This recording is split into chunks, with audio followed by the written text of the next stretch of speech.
आज आपल्याला नवीन वक्त्या मिळालेल्या आहेत मनीषा डोंगरे. खरं तर त्या आपल्या संध्यावर्गाच्या छात्र आहे आणि आपल्याकडे जे दरवर्षी ऋषीस्मरण व्याख्यानाला होते त्याच्यात त्यांना चान्स मिळाला होता, पण काही कारणाने त्यावेळेला जमलं नाही त्यांना. तर आज त्या आपल्याला गजानन महाराजांबद्दल त्यांना आलेली प्रचिती हा प्रसंग अगदी प्रत्यक्षात त्यांना जणू काही ते धावून आले आणि मदतीला आले. तर त्यासाठी त्याच्यावर बोलतीलच. तत्पूर्वी मी त्यांचा परिचय करून देते. MA BEd आहे त्या. BA ला हिंदी विषयात शिवाजी युनिव्हर्सिटीला प्रथम क्रमांकाने पास झाले. BEd ला लॉ कॉलेजमध्ये मुलींमध्ये सर्वप्रथम आलेले आहे. 28 वर्षे अध्यापन मोरया शिक्षण संस्थेचे हायस्कूल चिंचवड येथे त्यांनी त्यांचा प्रदीर्घ काळ केलेला आहे. त्याच्यानंतर 5 वर्ष सांगलीत त्यांनी सर्वोदय हायस्कूलमध्ये अध्यापन केले.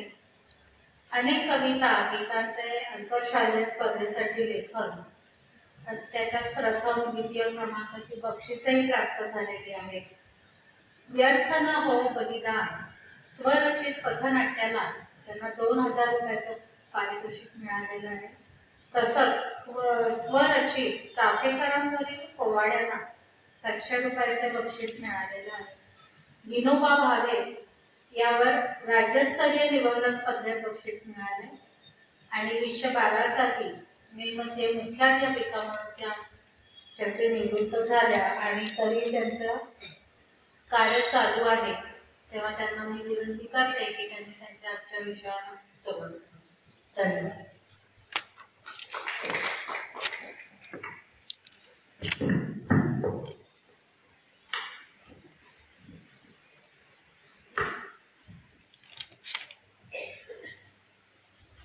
प्रथमतः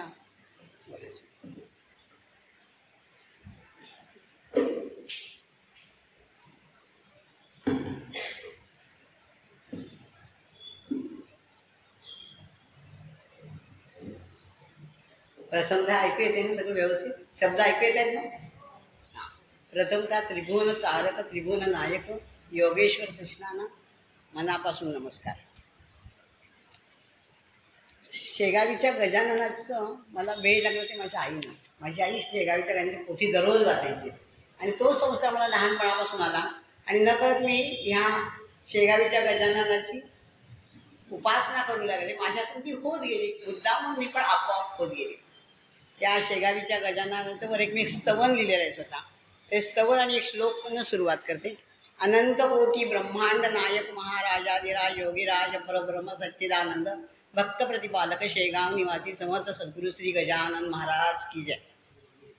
शेगावीचा गजानन विसावा मम मना. मी खाली हे खाली आता येते. शेगावीचा गजानन विसावा मम मना करिता तयाची वंदन हरती सर्व यातना. करिता तयाची वंदन हरती सर्व यातना. शक्ती अमोघ नामात उच्चारता तेज ये वाणीत. शक्ती अमोघ नामात उच्चारता तेज ये वाणीत. वाट चालता नाम जपत वाट चालता नाम जपत क्षणात दूर होई दुरित. क्षणात होई दूर दुरित. तुझ्या कीर्तन गजराचा टाळ मृदंगास लळा. तुझ्या कीर्तन गजराचा टाळ मृदंगास लळा. भाविक संत सज्जनांचा वाहे बहरून गळा. करिता कृपेचा तो वर्षाव फुले भक्तीचा मळा. युगयुगांतरा सिद्ध देण्या आशिष सकळा. असो माझे मन सदा लीन तुझ्याच चरणी. असो माझे मन सदा लीन तुझ्याच चरणी. सतत घडो तुझी सेवा कर्म करिता जीवनी. कर्म करिता जीवनी. 4 ओळींचा एक श्लोक. पूजूया गजानन चरणाला. पूजूया गजानन चरणाला. वाहुनी श्रद्धा भक्ती सुमनाला. वाहुनी श्रद्धा भक्ती सुमनाला. नेत्र निरांजनी करू आरतीला. नेत्र निरांजनी करू आरतीला. लाभे खचित कृपा प्रसादाना. लाभे खचित कृपा प्रसादाना. माझ्या या दोन्ही ज्या मी एक छोटा प्रसंग सांगणार, एक दीर्घ प्रसंग सांगणार. छोटा प्रसंग, सगळ्या दोन्ही अगदी एक आणि एक अक्षर याच्यातलं खरं आहे. याच्यात काही मी सगळं मला ज्या डोळ्यासमोर सगळं थोडं जिवंत ते चित्र दिसतंय 12 सालातलं. 99 साली आमचा चिंचवडा वनरूम किचन फ्लॅट होता आणि मुलं मोठी आलेली पण आम्हाला मोठा घ्यायचा होता. तो विकल्याशिवाय तर नवीन काही नाही घेता येणार नव्हता. 2 वर्ष आम्ही नवीनचा विचारच करत नव्हतो. रिसेलचेच फ्लॅट बघत होतो, पण कधी 4था मजला, कधी अंधारी खोली, कधी कॉस्ट जास्त, म्हणून आम्ही तो नाच सोडलाच होता. आणि पण आम्ही आमच्या शेजाऱ्यांना नातेवाईकांना बोलून ठेवलं होतं की आम्हाला आमचा फ्लॅट विकायचा आहे. आणि काय गंमत, एका संकष्टीला, त्या अर्थात मी माझ्या भावजेचे भोकाडेकर म्हणून वकील आहेत चिंचवडमध्ये, ते नातेवाईक आहेत. एका संकष्टीला रात्री उशिरा चंद्र होते, आम्ही सगळं आवरलं आणि आता झोपण्याच्या तयारीत तेव्हा रात्री 11 वाजता बेल दाबली आणि बघते तर कडेकर सर आणि त्यांच्यावर एक गृहस्थ. चिंचवडमध्ये तसे कोणी आम्हाला हव्या त्या किमतीत फ्लॅट घ्यायला तयार होते. हे डोंबिवली होते आणि त्याला आम्ही किंमत सांगितली. कमी किंमत घेतली तर आम्हाला आधी आम्ही कर्ज काढलं होतं, आणखी कर्ज काढावं लागलं असतं. झालं, त्याने किंमत मान्य केली आणि तो फ्लॅट आमचा विकला गेला. त्यांची बायको पण गजानन म्हणायची नितांत भक्त. त्यावेळेला माझ्या आईवडिलांचा फोटो मला हवा होता माझ्या लग्नापासून, पेन्शनचा छोटा असतो तो एनलार्ज करून मला, म्हणजे मी आणणार होते. माझा भाऊ बुधवारी आला घरी माझ्या काहीतरी कामात आणि त्यानं तो फोटो मला दिला, तू मागत होतीस ना, घे. गुरुवारी मी यांना म्हटलं तुम्ही शिराळ म्हणून दवाखाना आहे, त्याच्या शेजारी फ्रेम मेकरचं दुकान आहे, तिथं तुम्ही फ्रेम करून या. गुरुवारी फोटो ते फ्रेम करायला दिला. शुक्रवारी तो फोटो माझ्याकडं संध्याकाळी आला आणि शनिवारी मी शाळेत नाही यायच्यात हे मला म्हणाले आपण घर बुक केलं. बापरे म्हटलं, 2 वर्ष ज्याच्यासाठी खटपट करत होतो ते घर शनिवारी बुक झालं. मला कल्पना पण नाही, पण म्हटलं पैशाचं काय, कर्ज तर घ्यायचंच होतं, पण म्हटलं उरलेले पैसे मोऱ्याला सांगायचं की बाबा रे पैशाचं सोंग कोणाला आणता येत नाही, तू हे कर. मग आम्ही दोघांनी हे सिमला ऑफिसला शिवाजीनगरला कामाला होते. संध्याकाळी आले की चहा पाणी जर मी मोऱ्याला जातो सायकलवरनं. मुलगा पुढं बसायचा, मुलगी मागं बसायची आणि इथून आपलं सारस बागेत इतकं आमचं अंतर होतं.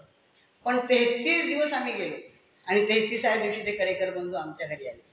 कडेकर आणि त्यांचे नात्यात ओळखीचे, आणि आमचा तो प्रवास निद्रात झाला आणि आम्हाला ते घर छान लागलं. भक्ती अंबर म्हणून 4 उंच घर, नदीकाठी, सुंदर प्रसन्न घर.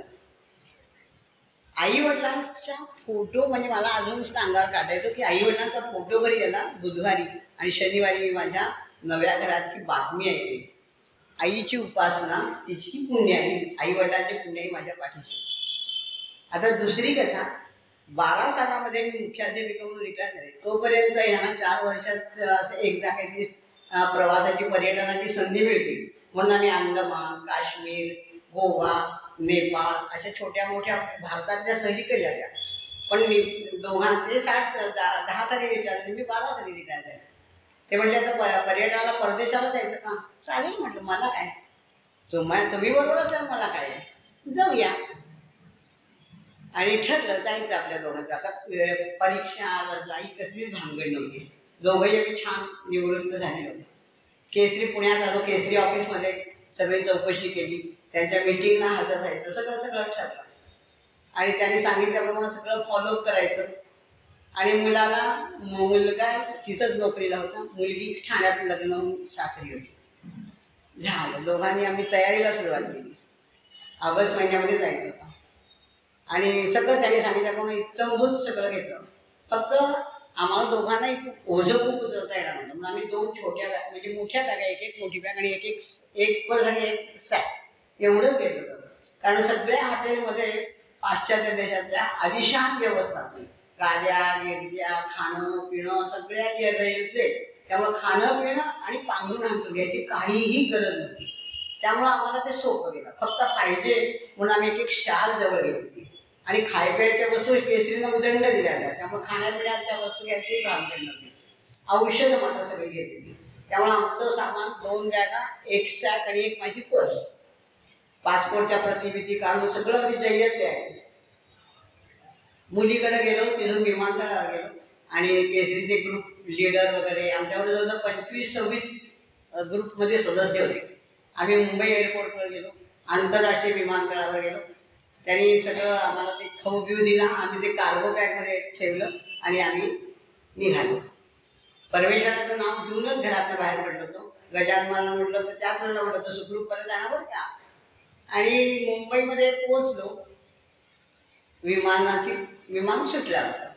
झालं पहिल्यांदाच एका कुठल्या तरी इंटरनॅशनल ठिकाणी आम्ही थांबलो होतो. विमानाला 1 तास 2 तास हॉल्ट होता. आणि आमचं बॅगा चेकिंग करताना ते म्हणाले यू आर व्हेरी वाईट, आम्हाला कळेच नका. म्हटलं काय? ते म्हटले लाईट सामान, तुमचं सामान अगदी लगेच लाईट आहे. मनात म्हटलं आम्हाला ओझच व्हायचं येत नव्हतं म्हणून आम्ही ते लाईट घेतलेलं आहे. आणि झालं पुढं युरोपला पोचलो. ओळीनं 19 दिवसाची ट्रिप होती. आणि पहिले 10 दिवस अतिशय आनंदात गेले. पहिल्या म्हणजे Vatican city, Switzerland, Rome, Italy, आता 12 वर्ष जरा आठवत नाही म्हणा. हे सगळी शहरं आम्ही अगदी आनंदात बघितली, काहीही त्रास नाही. आणि 10व्या दिवसाच्या रात्री आम्हाला संजय पाटील म्हणून टूर लीडर होते. त्यांनी सांगितलं की उद्या तुमचे पासपोर्ट तपासले जातील. ठीक आहे म्हटलं. आणि त्यांनी आधी सांगितलं पहिले 10 दिवस पासपोर्ट लागणार नाही, नीट सुरक्षित ठेवा. आणि मला केसरीनं दिलेली ती पर्सवाला बॅग होती, त्याच्या आतल्या कप्प्यात आपले पासपोर्ट आहेत असं समजून मी ती बॅग चांगली सारखी अशी ठेवायची. आणि ह्यांना वाटत होतं की 10 दिवस पासपोर्ट लागणार नाही, आपण बॅगेच्या तळाशी ठेवले अशी यांची समज. पण बुद्धीला आमच्या भुरळ पडली म्हणा. पडली एवढं खरं. पहिले 10 दिवस नाही लागणार पासपोर्ट म्हणून आम्हाला बघायची इच्छा झाली नाही किंवा परमेश्वराने तशी आम्हाला बुद्धी दिली असं आता वाटते. पहिल्या दिवशी जर कळलं असतं तर आमची सगळी ट्रिप म्हणजे फेल गेली असते. पहिले 10 दिवस अगदी सगळं स्वित्झर्लंडचं ते बर्फाच्या मूर्ती केलेली गुहा वगैरे तिथं खूप खेळलो. ती मोठी 12,000 फूट जाणारी रेल्वे, अप्रतिम सौंदर्य, कशाची रोमचा तो झुकता मला खूप खूप खूप व्हॅटिकन सिटी, तिथले चर्चेस आणि त्या ग्रेट गार्डनमधलं गाणं ये मोहब्बत पे दो लफ्जों की दिवानी वगैरे ते गाणं ते तसंच सगळं ते वलवतात तिथं. त्याची आठवण झाली. म्हणजे सगळेच जण आमच्या आनंदात होते. खरंच म्हणजे ग्रुप आमचा खूप चांगला होता. आणि झालं 10व्याच्या रात्री आम्हाला सांगितलं आणि आम्ही आलो. मी माझ्या बॅगेत बघते पासपोर्ट नाही. हे म्हणतात अगं तळाशी असेल म्हणून त्यांनी काढायला घेतलं तर ते पासपोर्ट नाही. मग माझं धावं जाणं आणलं आमचं. म्हटलं तर काय बाबा करायचं, कसं होणार आपलं. म्हणजे आता कोरडं पडणं म्हणजे काय कशाला ते आम्हाला कळलं. धास्तावलो आणि आमचे जे टूर लीडर होते त्यांच्याकडे धावत सांगितलं की आमचे पासपोर्ट मिळत नाहीये. त्यांना खरं वाटेल. आणि माझे मिस्टर म्हणजे इतके परफेक्ट, त्याच्या जन्मदाखल्यापासून सगळे फायदे अगदी देखण्या. असं कसं काय झालं, काही तिथे बुद्धी सुचत काम म्हणजे कामच येत नव्हती आम्हाला. काय करणार. त्यांनी आम्हाला सांगितलं की उद्याला तुम्हाला एका ठिकाणी आमचे पासपोर्टचे चेकिंग होणार. एका बाजूला जर्मन एम्बसी, एका बाजूला फ्रान्स एम्बसी. ब्लॅक फॉरेस्ट दुपारी 4 वाजता दुसऱ्या दिवशी आम्हाला काही सुचतच नव्हतं, टाईम पडत नव्हतं. दुसऱ्या दिवशी ब्लॅक फॉरेस्ट म्हणून एक ठिकाणी तिथं आम्हाला थांबवलं. मग तिथं चहा आणि काही त्याचं फ्रँचाईज वगैरे दिलं होतं. तिथून आमची बस निघाली आणि त्या दोन्ही एम्बसीच्या तिथं त्या बॉर्डरला आल्यावर आमचे पासपोर्ट चेक झाले सगळ्यांचे. आमच्या दोघांचे नाही. आम्हाला उतरवलं. काय करणार. सगळे आमच्या सहप्रवासी कावरे झाले की आता ह्या परदेशात दोघं ना भाषा माहीत ना काही माहीत, कसं काय करणार बाबा. आणि जेव्हा पासपोर्ट मला नाही असं कळलं तेव्हा मी गजानन महाराजांना सांगितलं तू सांभाळ, मला बाकी काही माहिती. त्यानंतर आमच्यावर संजय पाटील नावाचे जे टूर लीडर होते ते आमच्या त्या फ्रेंच एम्बसी झाले. संध्याकाळचे 6 वाजले. आम्ही आत गेलो. आमचा प्रॉब्लेम तर म्हणजे त्यांनी सांगितलं होता झेरॉक्सवरती चालत नाही. त्यांनी आमच्या बॅगा तपासल्या. काय म्हटलं औषध कपडे, दुसरं काय असणार आमच्याकडे काहीच नव्हतं. संपूर्ण एकाने कपडा त्यांनी उलगडून बघितला. म्हणजे आम्हाला काही भीती म्हणजे काय वाईट वागलं नव्हतं, तर भीती बाळगायचं काम नाही. पण चूक झाली पण ती नकळत झाली. कशी झाली ती, काय झाली ती, केव्हा कसे आमचं आम्हालाच आठवत नव्हतं. त्यांनी एम्बसीमध्ये ठेवून घेतलं आणि त्या संजय पाटलांना प्रश्न त्यांनी आम्हाला तुम्ही काही बोलू नका आणि मी उत्तर देतो. त्याच्यात एक केशर त्याची सुपारी मळमळलं वगैरे ते नाही. तर त्यांना वाटते स्फोटकाची दारू बिरू आहे. आम्हाला तर विषयवादी मानत होते. आणि त्यांनी मग सांगितलं की नाही हे खायच्या वस्तू आहेत. मग आम्हाला संजय पाटील म्हणजे आता 2 तास झालेले आहेत, मला पुढच्या म्हणजे आमची बाकीची लोक निघून गेली, पुढच्या कोण थांबणार आणि का थांबावं आमच्यासाठी, पुढचं डेस्टिनेशन त्यांना गाठायलाच पाहिजे. पण ड्रायव्हर हुशार पहा, त्यांनी बरोबर त्यांना नेलं होतं. आणि संजय पाटील म्हटले की उद्याला तुम्हाला पॅरिसला जाण्यासाठी तिथला एखादा ऑफिसर त्या स्टेशनवर नेऊन पोचवते. बरं म्हटलं, आता बरं म्हणण्याशिवाय काही आमच्याकडे नव्हतं, फक्त हो म्हणायचं. आणि निघालो. संजय पाटील आम्ही दोघंच थांबलो. मग त्यांनी आम्हाला पोलीस व्हॅन, सगळ्या वाहनांचा मला भरपूर अनुभव आला, कधी आयुष्यात मी पोलीस व्हॅनमध्ये बसले नव्हते. पोलीस व्हॅनमध्ये बसलो आणि गती करताना फक्त गजानन महाराज बोलायचं म्हणजे येतच नव्हतं, बोलायला शब्दच नव्हते काय, धास्ती एवढी.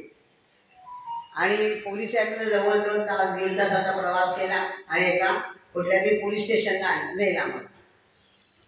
नेलं आणि आम्हाला म्हटले असे असे असे असे असे करून तुम्ही वेगळे वेगळे पोजेस द्या. दिले. काय करणार, ते म्हणते तसं करायलाच पाहिजे. आमचे फोटो काढले, फिंगरप्रिंट घेतले. त्याच्यावर एका पोलीस स्टेशन नेलं तर तिथली यंत्रणा बिघडली होती, म्हणून पुन्हा दुसऱ्या पोलीस स्टेशनला आम्हाला नेलं होतं. तिथून यायला पण आम्हाला रात्रीचे 9:30 पावणे 10 झाले. आता 9:30 पावणे 10 त्या फ्रेंच एम्बसीत आलो.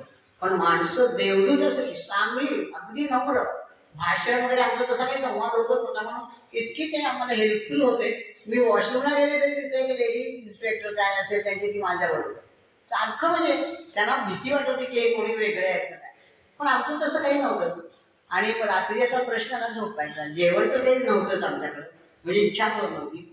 ते म्हटले, आम्ही त्याला विनंती केली इथंच झोपू का, कारण असं एम्बसी झोपू देत नाही.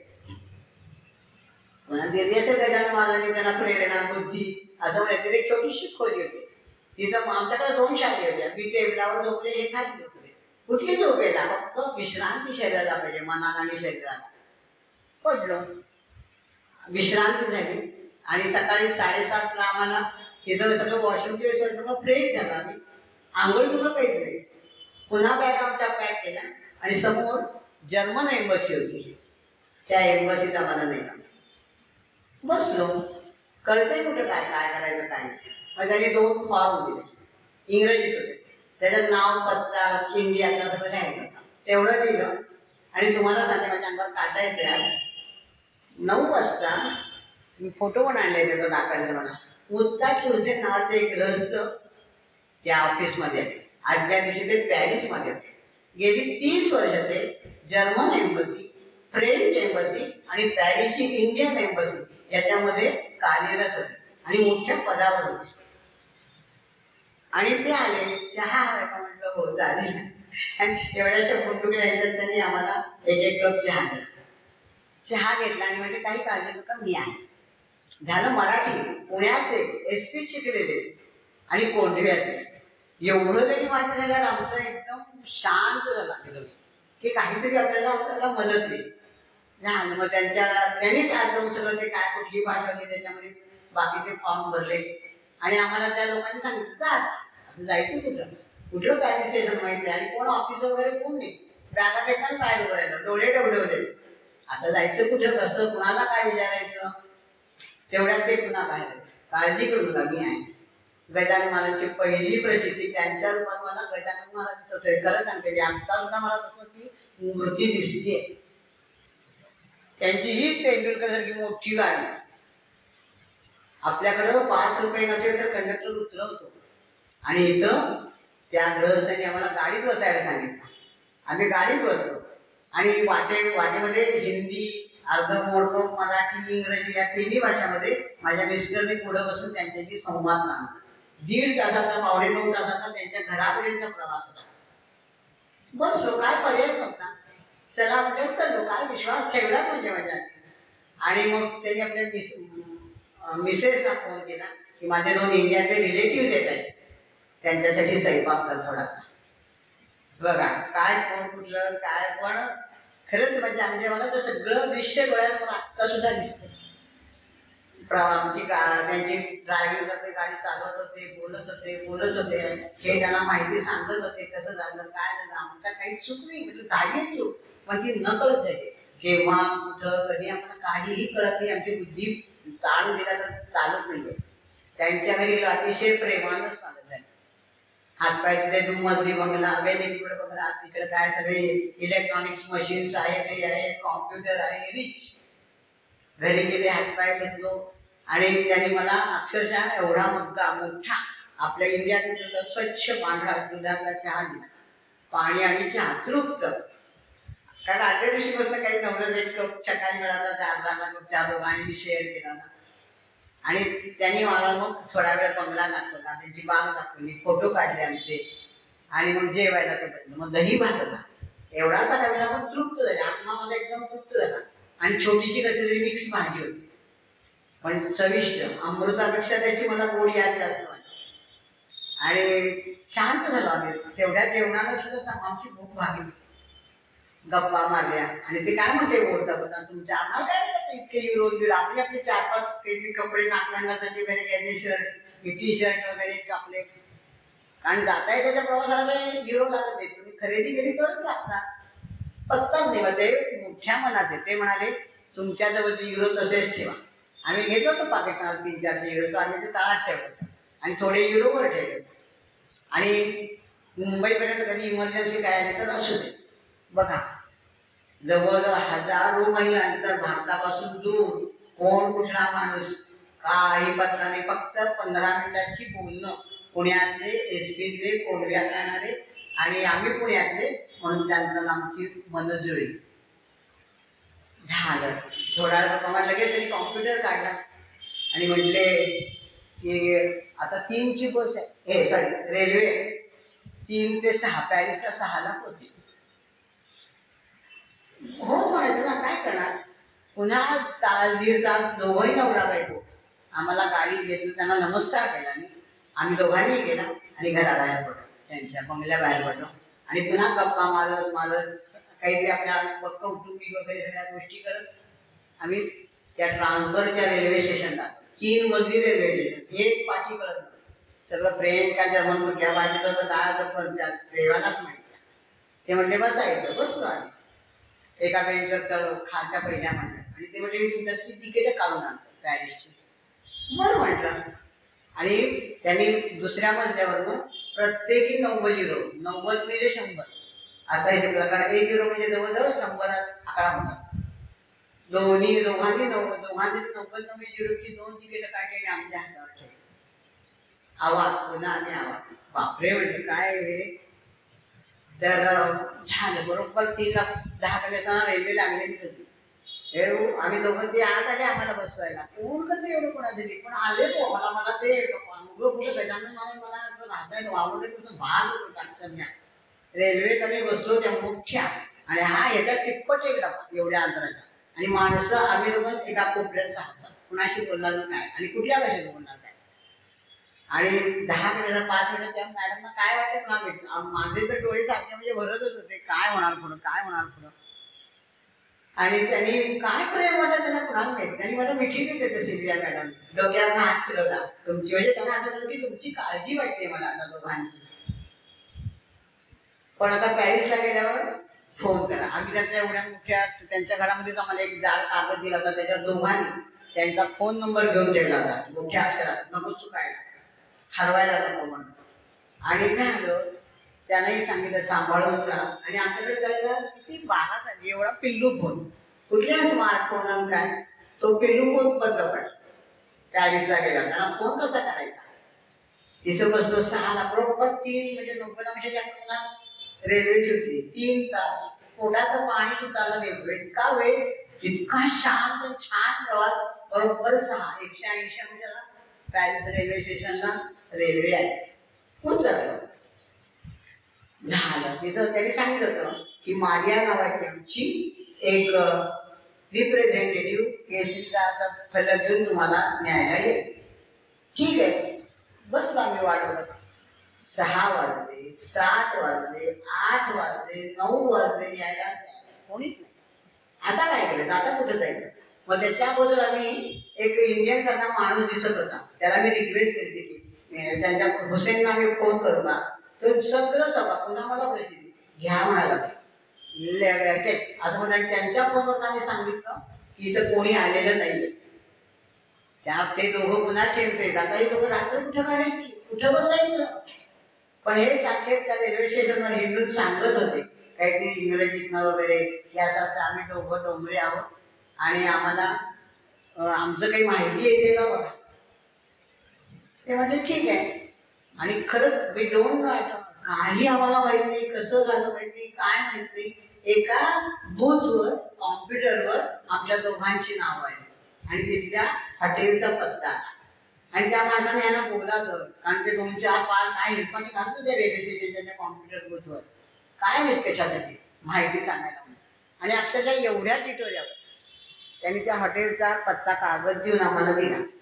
आम्ही बाहेर आलो आणि तिथले रेल्वेचे पोलीस फार चांगले. त्याला म्हटलं या पत्त्यावर रेल्वे जाऊ, या रुपये या. त्यांनी लगेच एका लेडी टॅक्सी ड्रायव्हरची आम्हाला सोय करून दिली. 25 युरो. आता आमचे उपयोगाला यायला लागले युरो. रात्री जवळजवळ 10 साडेदहा आम्ही त्या एक्समन का काही नाव आहे त्या हॉटेलला विसरले नाही. तिथं आम्ही पोचलो. तिथं हॉटेल मालक होते ते डोंगरे इंग्लिश कम आतला. मग आम्हाला त्यांचे खोली नंबर वगैरे दिला होता. केसीने एक दिवशी एका रात्रीची सोय केली आमची. आणि पण फोन चालत नाही ना. मग त्या हॉटेल मालकाला मी रिक्वेस्ट केली की तुम्ही फक्त ह्या नंबरवर रिंग द्या, बाकी काही करू नका, ते तुम्हाला फोन करते. कारण उगीच त्यांना तरी खर्च कशाला. ते म्हणजे त्यांनी ॲक्सेप्ट केले आणि आम्हाला त्यांनी रिंग दिली आणि त्यांनी सांगितलं की जा तुमच्या खोलीवर, इथून कनेक्शन त्या रूममध्ये तुम्हाला फोनवर येईल. बरं म्हटलं. रूमवर गेलो. रूममध्ये फोन होता आणि मग थोड्या वेळात हुसेन सरांचा फोन आलाच की काय कोणी कसं काय आलं नाही. त्यांना संजय पाटलांचा सुद्धा फोन नंबर घेतला होता त्यांनी मागून आमच्याकडून. आणि आम्ही तिथे गेलो. आता काय करायचं, रात्र कशी तरी काढली. एक रात्रीचा तरी सोय झाली. देवाचे जावा, नाही तर कुठे जाणार तुम्ही रात्री 9चे कुठे थांबणार होते दोघंही आम्ही. दुसऱ्या दिवशी 12चा चेकआउट का काहीतरी असते. 10ला म्हटलं आता तयार व्हायला पाहिजे. पॅरिस एम्बसीत, इंडियन एम्बसीत जायचं.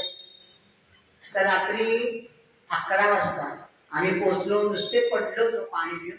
तेवढ्याच हुसेन सरांचा फोन आला की माझी मैत्रीण आहे एलिस, ती तुम्हाला उद्याला 10 वाजता त्या हॉटेलवर न्यायला येईल, तुम्ही तयार राहा. आम्ही 9लाच तयार. लाकूडमध्ये सगळं बॅगात टाकलं तयार. कारण खाण्यापिण्याचा काही प्रश्न नव्हता. चहा बिया काही इच्छा नव्हती. फक्त आंघोळी मात्र केल्या आणि बाहेर पडलो. खाली टेबल आहे बेंचवर येऊन बसलो 9 वाजता. 4 दिवस सारखंच त्याच्यानं माझं गडगड आता कोणी माझं चाललंच होतं ना. 10 वाजता ते आले. बरोबर 10ला आल्या. कारण एम्बसी 10:15 उघडली. 10:15 उघडली. डोंगरे येस. त्यांच्यावर त्यांचा एक 12-13 वर्षाचा नातू पण होता. आणि त्या मॅडम म्हणजे निळा स्कर्ट, पांढरं ब्लाऊज, पांढरे केस, छान हाय हिलचे काळे बूट, रुबाबदार, एकदम रुबाबदार. आणि आम्हाला म्हणजे चला चला. त्यांच्या वावरावर निघालो. रेल्वे स्टेशनला लांब होतं. चालत गेलो एक 5-10 मिनिटं. आणि तिथं रेल्वेची तिकीटं त्यांनी काढली आमची. हे बहुतेक मोठाची हुसेनीला सांगून ठेवलं असेल की आता तुम्ही यांना पूर्ण मदत करा, मी तुम्हाला बोलतो काहीतरी. त्यांनी काढली बा तिकीट आम्ही आणि तिथं पोहोचलो. आणि ती रेल्वे तिकीट काढायची सुद्धा जरा वेगळी पद्धत होती. कुठले तरी कांदे वगैरे असे फिरवायचे, मग काय यायचं. पण त्या असल्यामुळे आम्हाला काही काळजी नव्हती. 10 वाजता 10:30 आम्ही एम्बसीत पोहोचलो. आणि आमचा प्रॉब्लेम त्या एलिस मॅडमनीच तिथं सांगितला त्यांच्या भाषेत. झालं. आता काय करायचं. तिथेही आम्ही 5-5 युरो देऊन फोटो काढले पुन्हा. आणि आता सांगितलं की 36 युरो देऊन इमर्जन्सी तिकिटासाठी फॉर्म भरा. इलाजच नव्हता. जे म्हणेल ते करायलाच पाहिजे. 36 युरो त्यांच्या हातात ठेवले आणि आम्हाला फॉर्म मिळाले. ते फॉर्म भरण्यात एक अर्धा 1 तास निघून गेला. त्या होत्या मॅडम तिथं आमच्या मदत केला. मग फॉर्म दिले. आज गेलो. 12:30 झाले. एम्बसी बंद. हाकलून दिलं सगळ्यांना. आम्हाला पण हाकलून दिलं. कोण ठेवले सगळीकडे कोण बंद बसतात. आम्ही बाहेर पडलो. पाऊस गुरगुरत होता. रेल्वे स्टेशनवर मी पायात म्हणजे इतका अशक्तपणा मला आला ना. 2-3 वेळा पायऱ्यावरनं पडले पण सुदैवाने मला कुठे लागलं नाही. जोर गेला 2-3दा पण पडले पण लागलं नाही. किती एम्बसी बंद झाली. आता काय करायचं. आता पुन्हा हॉटेल माहीत कुठे सगळं काय एवढं कुठं कसं आलो काय आलो. तरी माझ्या मिस्टरनी त्या रेल्वेमध्ये 4 असतो तो जरा अभ्यास वगैरे नोट डाऊन केलं होतं त्या एक अर्ध्या तास येताना. कोणती कोणती स्टेशनं असतात काय, दुसरं नोट डाऊन केलं. आणि आम्ही पेंबरच्या बाहेर पडलो. आता काय करायचं म्हटलं, एखाद्या बागेच्या पाऊस भरपूर असल्यामुळे एखाद्या निवांत झाडाखाली बेंचवर बसायचं, वेळ काढायचा. चालेल म्हटलं, आता कोण पुन्हा जाणार हॉटेलवर आणि पुन्हा कोण येणार. मग 2-3 तास तर काढले पाहिजे, 12:30 ते 4. आणि आम्ही दोघं बाहेर पडलो आणि जवळजवळ मी 200 मीटर गेलो होतो, 150-200 मीटर. आणि मला असं वाटलं आपल्याला वॉशरूमला जायला पाहिजे, पण कुठं सोय, कुठं बघायचं. कारण असं काही तिथं आपल्या एरियाला कुठेतरी काय असं नाही, तिथं सगळं नियमबद्ध आहे. आणि म्हटलं आपण एम्बसीतच जाऊ, पुन्हा रिक्वेस्ट करू, जाऊया म्हटलं. 15-20 मिनिटं चालत, 25 मिनिटं चालत आम्ही पुन्हा एम्बसीच्या जाणार. आणि तिथे एक गार्ड होतो, आता म्हणजे वॉचमॅन. ते दक्षिण आफ्रिकेचे किंवा क्रिकेटर कसे असतात तसा तो माणूस, त्याला आमची भाषा कळेल. अवघड आहे म्हणला तो, मुख्य अगदी मुख्य, म्हणजे काही त्याला प्रतिसाद देऊ शकत होता, कारण काकाला काही कळतच नव्हतं. पुन्हा प्रचिती, एक पंजाबी युग पोशाखातला, किती 18-20 वर्षाचा असेल तो, एक 5-6 फुटावर तिथं उभा होता, आला काही कामाला. त्यानं आमचं संभाषण ऐकलं होतं. आणि त्यानं त्या वॉचमॅनला सांगितलं की यांचा प्रॉब्लेम असा आहे. मग मात्र त्या माणसानं मला, आम्हा दोघांना बॅक साईडनं मागच्या जरांना आत यायला सांगितलं. तो पण आमच्या बरोबर. आम्ही गेलो, बॅक साईडनं आत गेलो आणि वॉशरूमला मी जाऊन आले. आणि जवळजवळ आम्ही 2-2.5 तास एम्बसीत होतो. आमचाच प्रॉब्लेम जास्त होता, थकलेलो होतो, कळत होतो त्यांना ही दोघं जमलेले आहेत. 2 दिवस विश्रांती मानसिक शारीरिक नव्हतीच म्हणजे खरं. आणि जेव्हा मला त्यांनी 36 युरोचे फॉर्म भरायला बोलावलं, तेव्हा सगळे प्रत्येक पॉईंट हुसेन सरांना, तिथून ते अधिकारी म्हणूनच आहे होते, ते प्रत्येक गोष्ट त्याला फोनवरनं कळवली जाते. आणि ते म्हणजे या दोघांची काळजी घ्यायची, त्यांच्या वाटेत ते सांगत होते, त्याला सगळी मदत करायची. आणि गोयल सर वगैरे त्यांचे मित्रच होते, त्यांनी लगेच फोन म्हटलं. आणि झालं 2 तासानं, म्हणजे वॉशरूममधनं बाहेर आल्यावर हातपाय धुवून जरा 2 मिनिटं एक काढ होती. तर तिथं कुलकर्णी नावाचे एक रिसेप्शनिस्ट तिथं होत्या, त्या ह्याच्यात बाहेरच्या टेबलवर काम करणाऱ्या. त्यामुळे डोंगरे, येस तुमचे 2 पासपोर्ट आत्ताच आहेत. आम्ही दोघं आवाज, बोलायला शब्द नाहीत, आनंदाने डोळे भरलेले. त्यांनी विचारलं काय, म्हटलं तिथून हाताय सुटलं, आपल्याला काही माहित नाही कसं ते. आणि अगदी ब्राऊन कव्हरमध्ये, नवे कोरे ब्राऊन कव्हर होते ते. आणि 2 पॅकेट आमच्या हातात ते निघाले, अंगावर काटा येतात. आत्ता जर ते हुसेन जर नसते, ते मला तर काय करणार होतो आम्ही. आणि त्याच्या अगोदर आधी एक अशी घटना घडली की आता मला मुंबईला पॅरिसवरून जायला पाहिजे. इमर्जन्सी तिकीटचे फॉर्ममध्ये 36 होते. आणि त्यांनी सांगितलं की केसरीच्या मुंबई ऑफिसला फोन करा, 60,000 रुपये भरा तिकिटाचे. मग आमचे जावई मुंबईला ठाण्यात आले. त्यांना फोन, त्यांचे आम्ही फोन घेतले, त्यांना म्हणजे तुम्हीच फोन करा आता तिथून. आणि जावयांना फोन केला की 60,000 रुपये घेऊन 1-1.5-2 तासात तुम्ही केसरीच्या मुंबई ऑफिसला या. त्यांना कळे ना, पासपोर्ट हवेत असं मात्र सांगितलं. माझी मुलगी लागली, आई बाबा परत कशी आहे. त्यांना पण बेचैन झाले ते, पण तरी ते बँकेत घेऊन 60,000 रुपये घेऊन मुंबईच्या केसरी ऑफिसमध्ये गेले होते. आणि तेवढ्यात त्यांना फोन गेला की पासपोर्ट मिळाले, 60,000 रुपये घेऊन. ते म्हटले आत्ता तर पासपोर्ट आले, 2 तासापूर्वी फोन आला, 60,000 रुपये घेऊन या. आणि आत्ता तर म्हणतात पासपोर्ट मिळाले, पैसे काही भरू नका. आणि तुम्हाला सांगते, त्या लोकांना इतका आनंद झाला, काय नाही कोणते आनंद मानतो ते जन्मजन्मी ते आमच्याशी त्यांचे. पण त्यांना वाटलं या दोघांचं कल्याण, म्हणजे प्रॉब्लेम सुटला.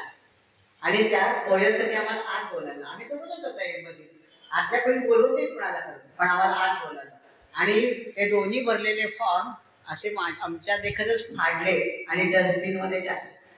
आणि 72 युरो यांच्या हातावर ठेवले. कशी परमेश्वरी शक्ती आहे मला कळत नाही आज.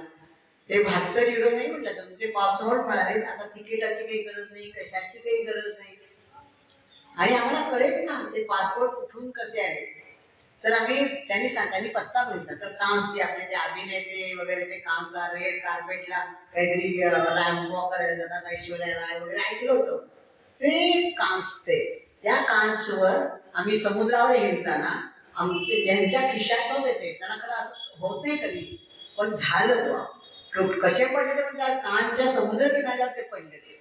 आणि तिचं एक कोणतरी ते म्हणून तुझ्या घरात माझं असेल तो कोण म्हटलं तर आम्हाला आत्या बात्याकडनं कळला नाही.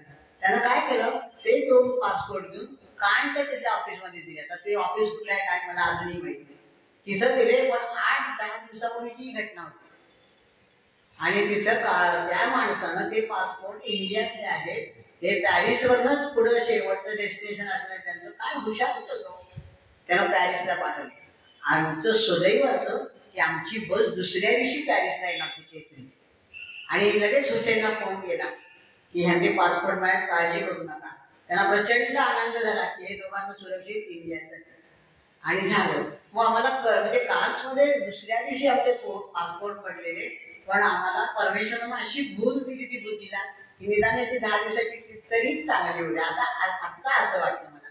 आणि पुढचे 2 दिवस आमचे कुठले असतात 2 देश कुठले आमचे जाऊ दे म्हटलं.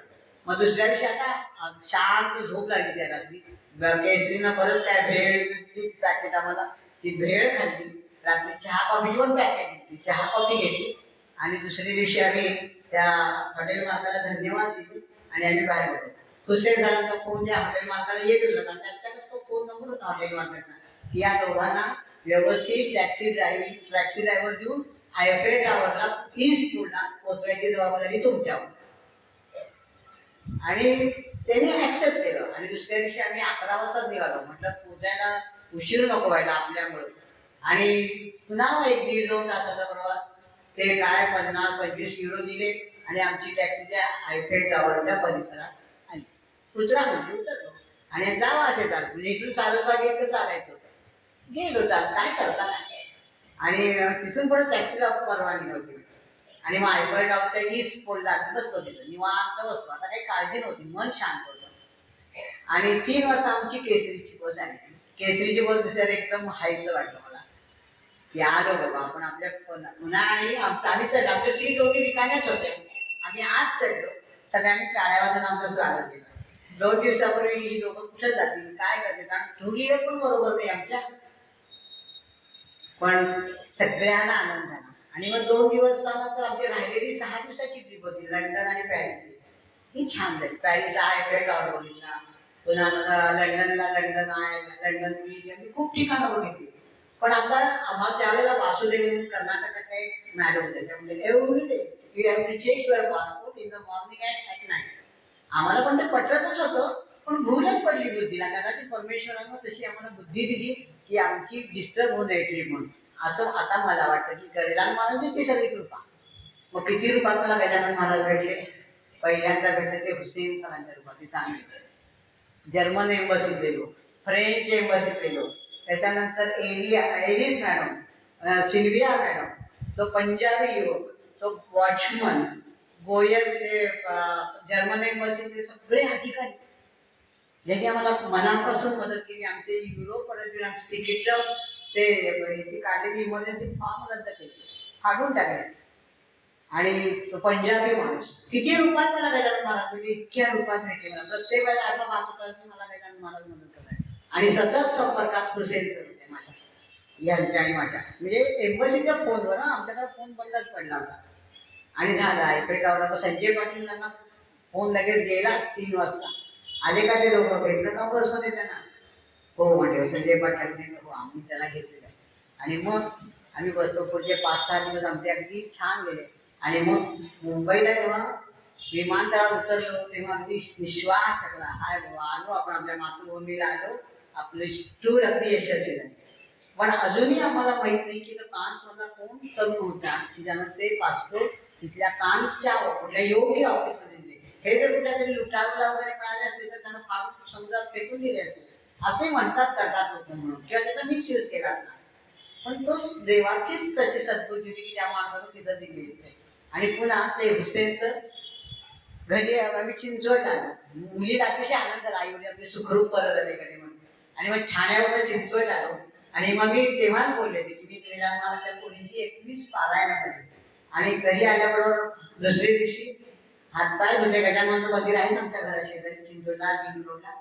तिथं जाऊन 5 नाळचं तोरण बांधलं. घरी भाकरी पिठ्याचा नैवेद्य दाखवला आणि पारायणाला सुरुवात केली. कधी 3 दिवसाचा केलं कधी 7 दिवसाचा केलं. पण 21 पारायणं करून गेली. मुलाला पण आनंद झाला होता. त्यानं लगेच कॉम्प्युटर काढला आणि ते टाईप केल्याबरोबर आमच्या हुसेन सरांची सगळी माहिती फोटोसकट त्यानं थँक्स लेटर लिहिलं त्यांना की तुमच्यामुळे माझे आई बाबा सुखरूप झाले, तुम्हाला तुमचे आभार मी मानूच शकत नाहीये की आमचे आई बाबा तुम्ही आम्हाला परत दिलेले आहेत. आणि मग पुन्हा ते इंडियात जेव्हा जेव्हा आले, माझे मिस्टर गेले तेव्हा ते सांत्वन करायला आमच्या ह्या नव्या घरात टिळक रोडच्या घरामध्ये ते आले ते दोघे, म्हणजे मुद्दाम आलेले काय नाही कुठे 7 जन्मीचे ऋणानुबंध. आणि पुढं मग ते बरेच आमच्याकडे आले, जेव्हा जेव्हा पुण्यात येते तेव्हा ते आले. माझ्या मुलाचं लग्न ठरलं, त्यांना आम्ही पत्रिका पाठवली होती, ते लग्नाला आले.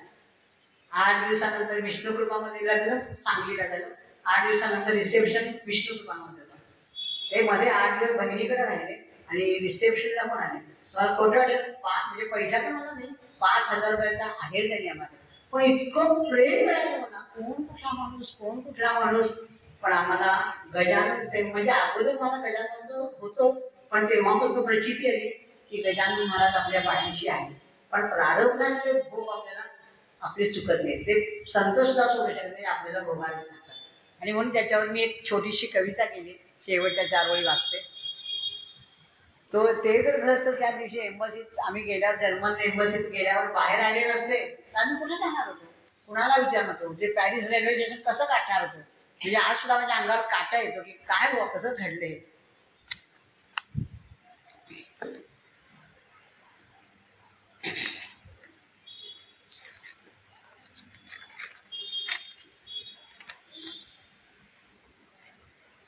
युरोप ट्रिपचा शेवटची ही ओळ आहे. हजारो मैल दूर अपरिचित त्या स्थळाला, हजारो मैल दूर त्या अपरिचित स्थळाला अवचित देवदूत मदतीस धावून आला, अवचित देवदूत मदतीस धावून आला. नाव ना गाव माहीत उभय त्याला, नाव आम्हाला दोघांना एकमेकांचा परिचय नव्हता, काय 5 मिनिटात परिचय झाला तेवढा. नाव ना गाव माहीत उभय त्याला, परिस्नेहाचा ऋणानुबंध जुळला जन्मोजन्मीचा, परिस्नेहाचा ऋणानुबंध जुळला जन्मोजन्मीचा क्षणात जुळला. आलो सुखरूप मायभूला उभयता, आलो सुखरूप उभयता मायभूला. मंजू मंदार ईशान्य अश्रूंचा सानंदे वर्षाव केला. प्रणाम कोटी कोटी त्या ईश रूपातील मानवाला, प्रणाम कोटी कोटी त्यांच्या हृदयस्थ देवत्वाला, प्रणाम कोटी कोटी शेगावीच्या गजाननाला, शेगावीच्या गजाननाला. आणि अशा तऱ्हेनं अविस्मरणीय असा अनुभव आम्हाला आला. आज आता सुद्धा मी त्यांचा फोटो, म्हणजे आता ते माझ्या व्हॉट्सअपवर कॉन्टॅक्टमध्ये आहेत, जवळजवळ आमचा महिन्याभरात कॉन्टॅक्ट होतोच. तर तुम्हाला मुद्दा मी फोटो पण दाखवायला आणलेला आहे त्यांचा.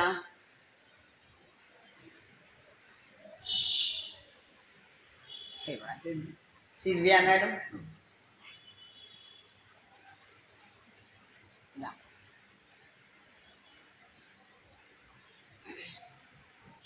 कोणत्या रूपात माणूस कसा उभा राहील पाठीशी सांगता येत नाही.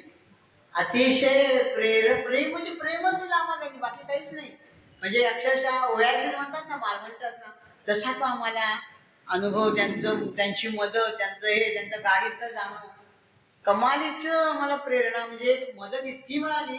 त्याचं खरंच मला अजून अंगावर काढायचं की आम्ही त्या जर्मन एम्बसीला बाहेर पडल्यावर कुठं जाणार होतो.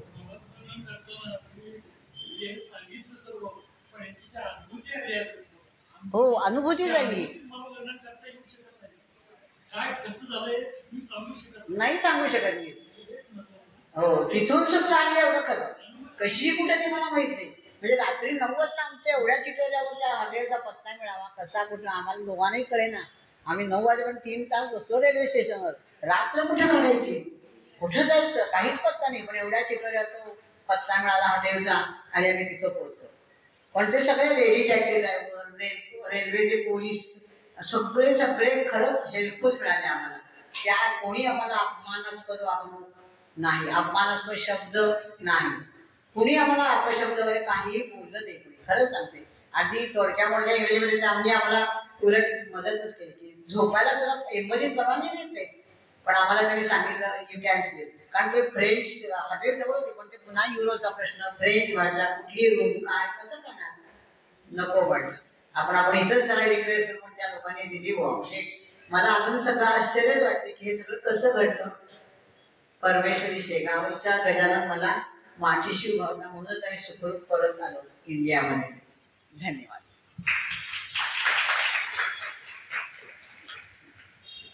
त्यांचाच हा फोटो आणि 2 मजली बंगला आहे त्यांचा.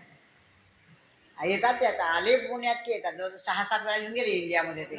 आणि हां मी इथं काय म्हणायचं महाराष्ट्र मंडळ आम्ही आधी चिंचवडला होतो वाटायचं. माझी नोकरी संपल्यावर ह्यांचा आजोळ पुण्याचं, त्यांना वाटायचं पुण्यात आपलं घर पाहिजे. पण नोकरी माझी चिंचवडमध्ये असल्यामुळं माझ्या रिटायरमेंट नंतर मग घराचा विचार केला. आणि त्याची सुद्धा कथा अशी आहे की मला बरेच वर्ष आमच्या गुहागरच्या माझ्या माहेर कालेकर त्यांच्या देवस्थानाला जायचं होतं आणि मला योग येत नव्हता. आणि सहज मुलगी म्हटली की 3 दिवस दसऱ्याला, शुक्रवारी दसरा आलाय आईचं. अगं म्हणलं आता डिसेंबरमध्ये मला मणक्याचं ऑपरेशन झालं, कसं जायचं? तर ती म्हटली हे बघ आता 5-6 महिने गेले, स्वतःची गाडी आहे, आम्ही 3घं ड्रायव्हिंग करू, हळूहळू करू आणि सावकाश तिला नेऊ. चालेल म्हटलं. आणि आम्ही दसऱ्याच्या दुसऱ्या दिवशी दुर्गादेवीला, व्याडेश्वर दुर्गादेवी गुहागरचं आणि हेदवीच्या गणपतीला चालू. तर तिथं डोंगरे कुलदैवताकडून पाठी दिसली. योग बघा कसा, एवढीशीच पाठी होती. आणि गाडी थांबवली, जाऊया डोंगऱ्यांचं कुलदैवत आहे. तिथं गेलं तर आमची 5ही देवस्थान तिथेही अभिषेक वगैरे केला. परत आलो, घरी आलो. ते मुलगी जावई तिथं कामाला निघून गेले रविवारी, आम्ही घरी आलो. आणि सोमवारी महाराष्ट्र टाइम्समध्ये ह्या घराची जाहिरात आली, सहज बांधकाम सुरू आहे. आणि हे म्हणजे बघत होते की पुण्यात आपल्याला मिळते का काय. पण त्यांनी जरा ते आउट ऑफ रिच दिसलं, कॉस्टच्या दिसलं म्हणून सोडून दिलं. मुलांना बघितलं, तो म्हणाला बाबा मला पुण्यात घर घ्यायची खूप इच्छा आहे ना, आली की जाहिरात चला. जेवण केलं आणि तुम्हाला फोटो चेकबुक घेऊनच गेले ते. आमच्या दोन्ही कुलदैवतांचा आशीर्वाद असं मला वाटत होतं. आणि मी घरी पुन्हा येईपर्यंत पुन्हा शनिवारचा दिवस. शाळेतनं घरी आले 99 साली. तर ते म्हटले 15 साली ते म्हटले घर बुक केलं. बापरे म्हटलं काय पैशाचं काय? म्हटलं आपला हा 4 ब्लॉक विकायचा आणि इकडे यायचं. मग इलाजच नाही नव्हता दुसरं काही. म्हणजे किती पुंजेच किती असतात, थोडंफार कर्ज काढायचं. बरं म्हटलं आणि झालं. मग तिथला ब्लॉक विकला, इथं आम्ही आलो. आणि म्हणजे मला सांगायला आनंद होतो की आम्हाला योग्य ती किंमत मिळाली. आमचं सेव्हिंग होतं त्यामुळं आमचा 1.5 कोटीचा फ्लॅट एक पैशाचं कर्ज न घेता आम्हाला घेता आला. नातेवाईकांनी मला सहाय्य केलं, माझ्या भरपूर नातेवाईकांनी सहाय्य केलं. त्याचे पैसे आम्ही परत केले काही कालावधीनं. पण पुन्हा दोन्ही कुलदैवतांचा पाठीशी आला. पुन्हा एक घटना अशी घडली, असं प्रारब्ध चुकत नाही. छान चालला होता आमचा संसार. मुलगा केनियात होता, मुलगी ठाण्यात होती. आणि महालक्ष्मीच्या अष्टमीला दोघंही आम्ही जाऊन आलो होतो शिवाजी मंदिरात. आणि रविवारी रात्री यांची छाती दुखायला लागली. पण तब्येत सगळी, सूर्यनमस्कार व्यायाम केल्याशिवाय जेवण जेवण चुकल्यामुळे व्यायाम केला नाही. मॉर्निंग वॉक, इव्हिनिंग वॉक आमचं सगळं ते रितसर चाललं होतं. सात्विक जेवण कशाला म्हणजे असं म्हणजे चुकीचं काही नव्हतंच. आणि सोमवारी काही नाही, छातीत रात्री दुखलं. मग मला काय वाटतं त्या दिवशी मी एवढी साबुदाण्याची खिचडी केली ती त्याला खायला दिली. मला वाटलं की आता त्या साबुदाण्याच्या खिचडीचा काही गॅस धरला की काय असं मलाच समजत, कारण तब्येत चांगलीच होती, नाकात रोग नाही. सोमवार गेला, मंडई केली मोठी. मंगळवार दसरा म्हणून आम्ही मोदी गणपतीला जाऊ. बुधवारी माझ्या सासूबाईंचे वर्षच राहत होतं JSP मध्ये. तिथं आमचे सगळे नातेवाईक आलेले, जवळजवळ 50 लोक होते आमचे. पहिलं वर्षच राहत होतं ते गेलं बुधवारी. संध्याकाळी घरी आलो आणि गुरुवारी ते म्हणजे आम्हाला कर्ज झाले विश्रांती देतो घ्या म्हटलं. आणि मग शुक्रवारी मी म्हटलं आपण आता दोघं जाऊया हॉस्पिटल, CJ चौकचं हॉस्पिटल आहे ते सेंट्रल गव्हर्नमेंटला ते सिव्हिल ऑफिसला. जाऊया म्हटलं आपण दोघं जाऊया, रिक्षानं जाऊया, लवकर पहिल्यांदा जाऊया. नको म्हणाले. मी जातो कारण एक बँकेची कामं होती, पण सासरी गेली चेक दिला तर तो भरायचा. मग 10ला बँक उघडती, 9-10ला. मग त्यावेळेला तोच पूजा मी करते. आणि ते 10ला बाहेर पडले. स्कूटरवरनं बाहेर पडताना कॉर्नर आमच्या घरात दिसून कॉर्नरला ते वळताना बघितलं. हॉस्पिटलमध्ये गेले आणि काय होते काही नाही, रात्री थोडा रविवारी छाती दुखलं म्हणून त्यावेळेला आमचे जे डॉक्टर होते नेहमीच्या पटवर्धन मॅडम होत्या त्या हजर होत्या. आणि बोडगे म्हणून दुसरे डॉक्टर होते, त्यांनी 4 गोळ्या दिल्या. स्कूटरवरनं परत यायला आले आणि चिमण्या गणपती जवळला त्याला म्हटलं आपलं त्याला काहीतरी होते. आणि मी वाट बघत होते, उशीर झाला ते म्हणजे बँकेत गर्दी असेल, हॉस्पिटलला गर्दी असेल. म्हणून असं खुशी म्हणून आपलं एक लाटणं सांगितलं तर लोकांनी लाटणं भरलेल्या बाटलीत ठेवून ठेवलं होतं. आणि चिमण्या त्यांना म्हणजे परमिशनच वाजवलं. त्यांची स्कूटरवर त्यांनी पटकन बाजवायची. माझं नशीब एवढं केलं असेल, आम्ही वृद्ध माणसं, लेकरवाल्या आया, अशा रस्त्यावर लहान मुलं शाळेची, तेवढं मात्र कुठाला काही इजा म्हणजे कुणाला त्रास नाही झाली. मोकळ्या लगेच स्कूटर पकड ठेवली आणि कोसळली, स्कूटरही पडली. मग तिथं लोक म्हणजे दुकान होतं तिथं, त्यांनी लगेच त्यांचं शिरची बटन करून त्यांना ते माझे पाणी द्या पाणी द्या, पाणी दिलं त्याला. म्हणजे ते बेशुद्ध झाले. आणि बरं इंगळे नावाचा एक मुलगा, इंगळे नावाचा एक मुलगा वरच्या ऑफिसमध्ये काम करता, म्हणजे एवढी कशी गडबड आवडायचं म्हणून तो खाली आला.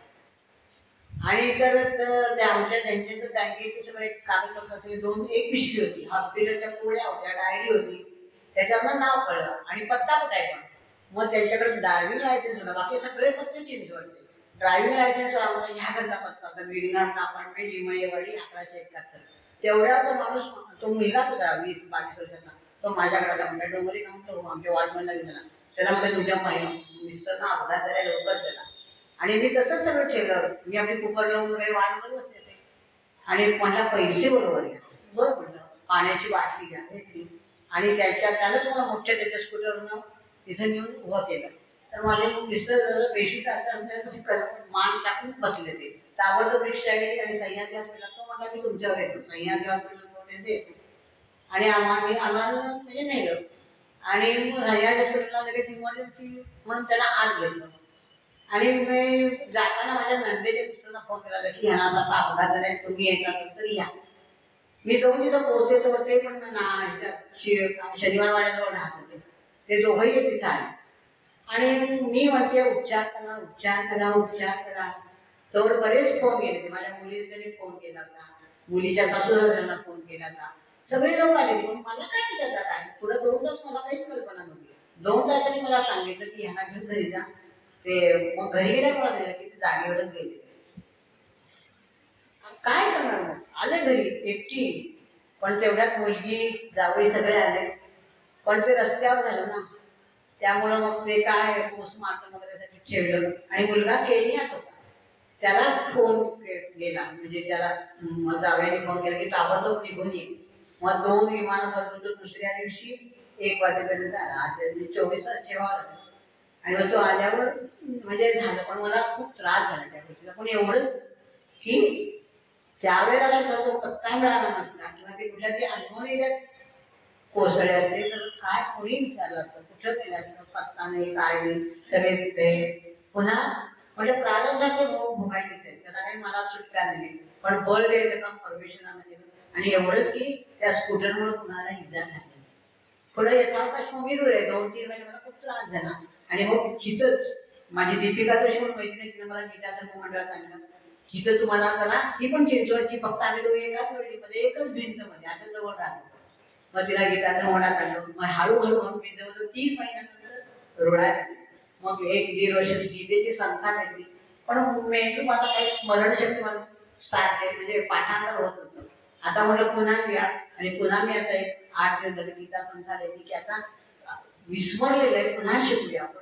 आणि आता त्या करंदीकर मॅडम, नेहा जोशी मॅडम यांच्या हाताखाली नंतर संथा वगैरे इथं आलेले 5 ते 5:30 तिथं होते. म्हणजे आयुष्यात परमेश्वर साथ येतो. आई वडिलांची पुण्य म्हणून फोटो आला आणि घर बुक झालं नवीन. हे दोन्ही कुलदैवाचं दर्शन झालं, हे घर मिळालं. पासपोर्ट मिळायसाठी गजानन महाराजांनी मदत केली. असं पदोपदी मला गजानन महाराजांची प्रचिती आली. आणि मग त्यांच्या चरणी मी अतिशय म्हणजे प्रत्येक श्वासागणिक त्यांना म्हणते, तुमच्यामुळं आज मी सुरक्षित आहे, सुखरूप आहे. माझ्या कुटुंबाला तुम्ही सुखरूप ठेवा, माझ्या देशाला सुरक्षित ठेवा, 4ही आमच्या सीमा सुरक्षित राहू दे. आज तसं देशामध्ये तसं अस्वस्थ वातावरण आहे आपल्या मोदीच्या तरीचं. पण आपल्या 4ही सीमा हे पंचब्रह्मांड नायकानं तुम्ही सुखरूप ठेवा. आणि दररोज मी सकाळी आणि रात्री झोपताना पंचब्रह्मांडाला मी प्रार्थना करते. हसे सांगत जाते मी. तिथेही मी खूप छान रमले. खूप कविता केल्या, कार्यक्रम केले, पथनाट्य सादर केलं. आणि तिथं 5 ओंकार असतात.